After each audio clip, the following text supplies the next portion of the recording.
outside of Malaysia in Kedah on December 26, 2024. In just a few hours, it will have been 20 years since a massive tidal wave took 11 lives out to sea. And even though the death toll was not as huge as nearby Indonesia, it was still a disaster. It was still a tragedy for Malaysia. So we're looking around the areas around Penang. Yeah, so we're about 2 hours outside of Penang. It feels like the middle of nowhere. Yeah, but it was a beautiful sunny day like this when it happened, and it caught people off guard, mostly fishermen that were along these coastal areas. So today we're just going to look around at some of the buildings and some of the effects of that, and we'll tell you a little more about it. All right, let's go. Rather than restore the row of houses damaged by the waters, villagers built new ones away from the sea and preserved the ruins of their old houses for us to see. The museum inside offers abundant photographs, paintings, and stories. But I've found that the best stories are found out on the streets. On that day, actually, I was attending a wedding, okay? And then suddenly we got, lots of messages coming, and then we were actually shocked because this is totally, never come across our mind that this kind of disaster happen. So I was actually with my family about we were actually 2.5 hours away actually, and then we came to the town area, and then suddenly we got the news. So and then everybody was like haywire, haywire, and then there was flood of water everywhere, and then there was mud there and here, and then it also happened that it was a wedding actually. So everybody at the wedding were actually busy, attending the wedding, attending to the guests, this and that, and they don't even look at the beach area actually where it actually happened, just right in front of the wedding area. So when that happened, and then I believe that the water was like 9 meters high, and then so everything was like gone.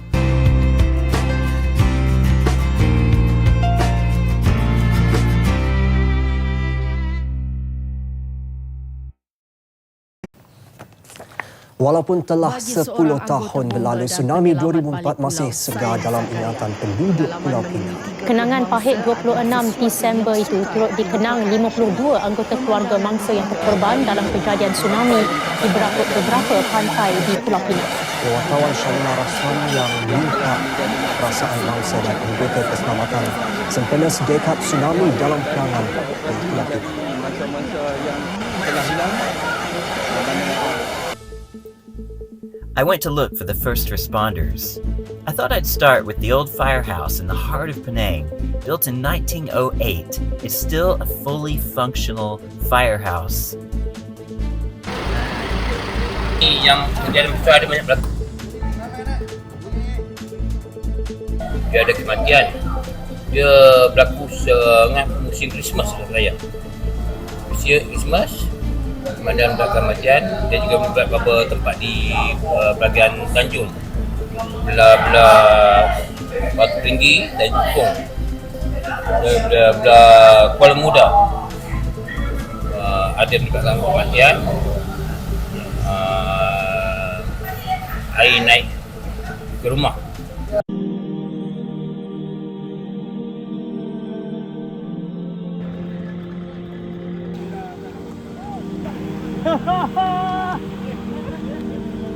Following the Colonel's advice, I head out to the fishing areas on the far north shores of the island.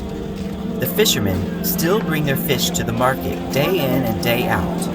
They were some of the hardest hit by the tsunami. I found Muhammad, a fisherman who's lived here his whole life, and he shared his experience with me. Before tsunami coming, I was at the Sungai Arab. After that, my friend called me.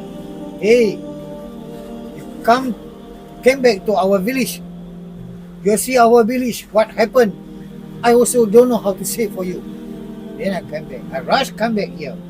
When I come here, on the road, all cars stopping. And then I saw a big boat up on the road. And then I come here, I see all house, 2, 3, 4 house, and my house also Really? down.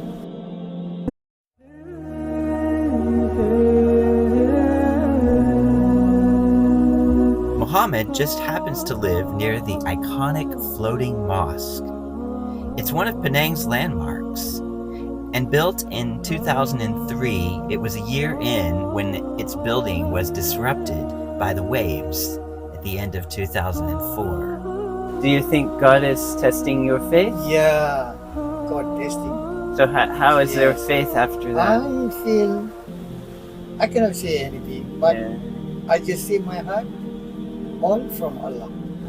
The good news, the bad news, we have to believe, all from Allah. One day we born, and then the last minute we die. We die, and then we go to see Allah. Yes. Allah will ask you, when you born, what are you doing until you die? Yes.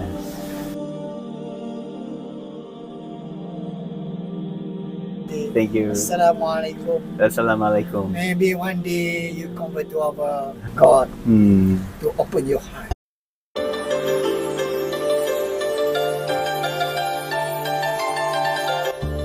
This little Chinese community by the sea is associated with a temple to Zhongli, a castaway, scholar-turned-refugee who is on his way to Jakarta, but settled here due to a storm in the 1700s.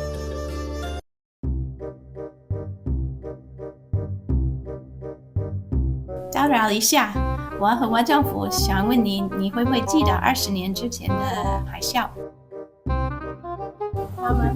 他会记得吗？我问一下。OK， 好，谢谢。嗯，是的，他在忙着做饮料。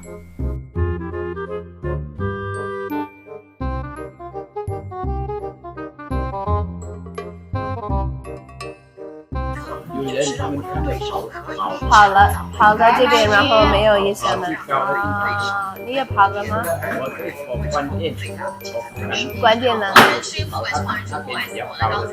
哦，你也跑了，可是没人那位。所以你看到还是有人告诉你会过来。然后我们要继续来关心这个，来看到是台积电在8月20号的动土。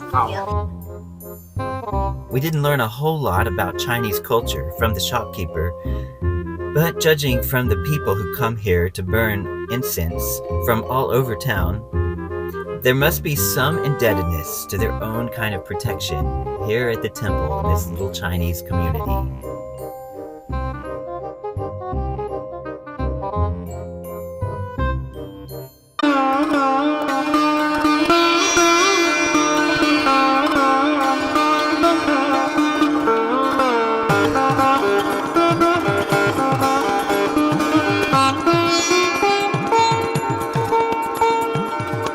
The perimeter of Penang Island is also dotted with Hindu temples, kept by the large Indian population here. We visited Miami Cafe to hear firsthand one of the most famous tsunami stories in Penang, the story of a little girl swept to sea who came back and lived. Yeah, it's 2004 was in the morning, Boxing Day, like today, yeah? And what happened was we saw the water like a bubbles, like a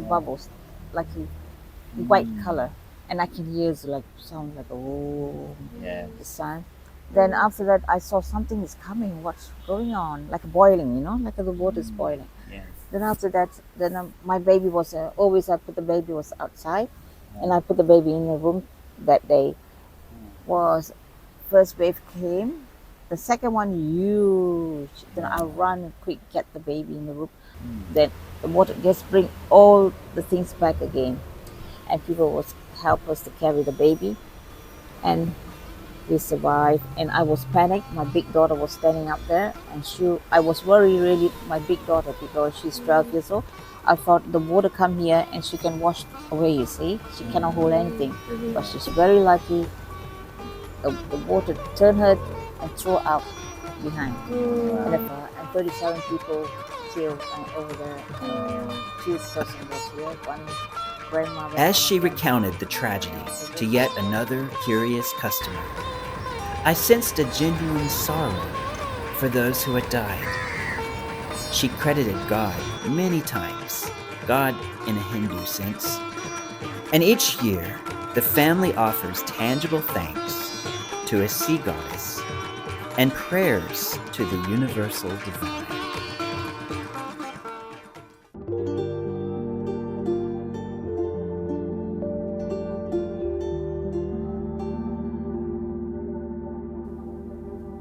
Malaysia offers its people the freedom to choose food, faith, and style of education, resulting in great variety.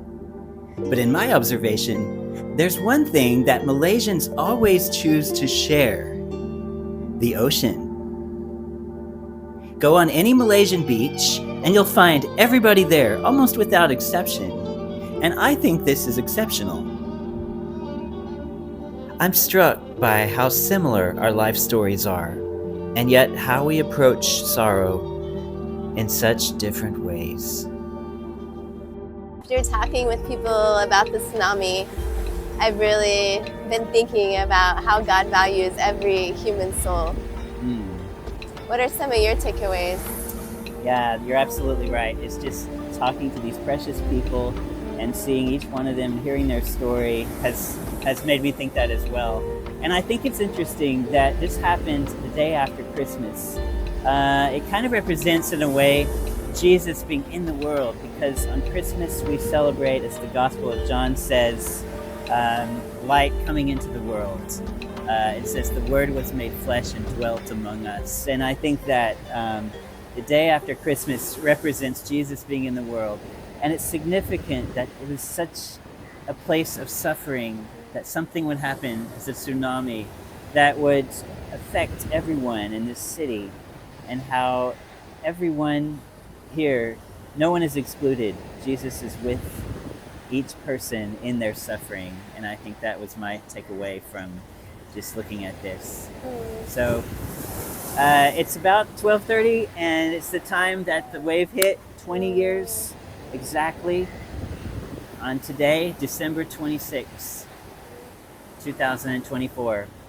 So next month we'll be in Sumatra, and we'll bring you a story that continues this story of the tsunami and the open doors that it has created for many people in Indonesia.